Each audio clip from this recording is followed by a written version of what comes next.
India से मुझे ऐसा सरप्राइज मिलेगा मैंने जिंदगी में नहीं सोचा था। शाम के तकरीबन 4:30 का टाइम हो रहा है। अभी तो मैं हार्ड बॉल वाला बैट उठा के खड़ा हूँ, लेकिन मैं जा रहा हूँ टेनिस बॉल का मैच खेलने। आप लोगों ने बोला कि हार्ड बॉल वाला कोई चैलेंज करो, इंशाल्लाह बहुत जल्द चैलेंज इज कमिंग। 2 मिनट लगा के मैं हो गया रेडी, जल्दी से बाइक निकाली और निकल पड़ा ग्राउंड को, क्योंकि मैच में टाइम बहुत कम पड़ा था। ऊपर से रास्ते में आता है फाटक, अगर वो बंद होता है तो 20 से 30 मिनट उधर जाया हो जाते हैं। रास्ते में मैं यही दुआ कर रहा था कि फाटक बंद ना हो, क्योंकि इस टाइम फाटक बंद होता है और 2 ट्रेनें गुजरती हैं, आधा घंटा जाया हो जाता है। खैर आज किस्मत अच्छी थी, फाटक बंद नहीं था, मौसम भी काफी अच्छा बना हुआ था। तकरीबन 3 किलोमीटर का सफर करके मैं आ गया ग्राउंड पहुंचकर मुझे अब पता चल रहा है आज का मैच हो गया कैंसिल, आज नेट प्रैक्टिस होगी बस। मैं घर से तो मैच का सोच के आया था, लेकिन खैर है नेट में मैं ऐसी बॉलिंग करूंगा ये लोग हैरान हो जाएंगे। इनके साथ साथ आप लोग भी हैरान हो जाओगे। कमेंट में बता देना कि मेरी बॉलिंग कैसी लगी। नेट प्रैक्टिस स्टार्ट होने से पहले मैंने लड़के को बोला यार 2-3 बॉलें करा दे, आपको पता होगा नेट में तो पहली दूसरी बॉल पर ही आउट हो जाता हूँ। उसके 2-3 भीमर खेलने के बाद कप्तान कहता है आ जाओ नेट हो गया स्टार्ट, हबीब तू जा बॉलिंग पर। मैंने बोला ओके सर। आगे बैटिंग पर आया था वो लड़का जिसने काफी दिनों पहले मेरी बॉलिंग पर तनकीद करके बोला था कि टक्के की बॉलिंग नहीं है, पता नहीं क्यों ऑटोमेटिक इसके सामने हाथ से भीमर निकल ही जाता है। एक भीमर खाने के बाद वो तो गया डर, अगली बॉल मैंने स्लो बाउंसर मारी, वो तो गया आउट। उसके आउट होने के बाद आगे इस भाई की बारी, इसने भी पहली और दूसरी बॉल तो आराम से मिस कर दी खड़े खड़े, लेकिन भाई तीसरी बॉल पर आज के दिन का बेस्ट बाउंसर मारा है मैंने। कमेंट में आप लोग बताओ 10 में से कितने नंबर दोगे? अगले को समझ ही नहीं आई बॉल। इस भाई ने आते ही पहली बॉल पर तो मुझे छक्का मार दिया, लेकिन मैं अगर इससे बदला ना लेता आउट करके मुझे सुकून ना मिलता। लगातार 5 ओवरों में 4 खिलाड़ी को आउट करके मैं चला गया फील्डिंग पर और थोड़ी ही देर में मेरी बैटिंग भी आ गई। पहली बॉल तो पता ही नहीं चला कहां से आई कहां से चली गई। पहली बॉल तो मुझसे मिस होगी, दूसरी बॉल मैंने जानबूझ के ड्राइव खेली ताकि मेरा बल्ला खुल जाए। एक बॉल जब बल्ले को लगी मैंने अपना प्लान भी स्टार्ट कर दिया, क्योंकि मुझे पता था इस टाइम 5 ओवर करा के थका पड़ा हूं, शॉट मारूंगा तो कैच आउट हो जाऊंगा, छक्का नहीं जाएगा। प्लान भी में इनको तो लगता है कि ये शॉट मारने की कोशिश करे, इसे लग नहीं रही, लेकिन रियलिटी ये होता है मैं खुद ऐसे शॉट मारता हूँ जिससे ग्राउंडेड शॉट जाए ऊपर ना जाए। तकरीबन 3 ओवर खेलने के बाद मैं हो गया आउट और मेरे आउट होने के फौरन बाद आ गई बच्चों की बारी। खैर ये सब छोड़ो, इंडिया से एक भाई का वीडियो मैसेज है, आप लोग भी देखो, यकीन मानो दिल को खुशी हुई है देखकर। अस्सलाम वालेकुम भाई,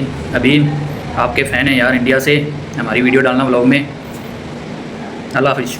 सबसे ज्यादा खुशी मुझे इस बात पर हुई है, भाई कहते हैं हमारे गांव में हिंदू मुस्लिम सिख एक साथ दोस्त बन के रहते हैं और साथ ही क्रिकेट खेलते हैं। अब कमेंट में आप लोग बताओ आप मेरी वीडियो किस कंट्री और किस सिटी से देख रहे हो।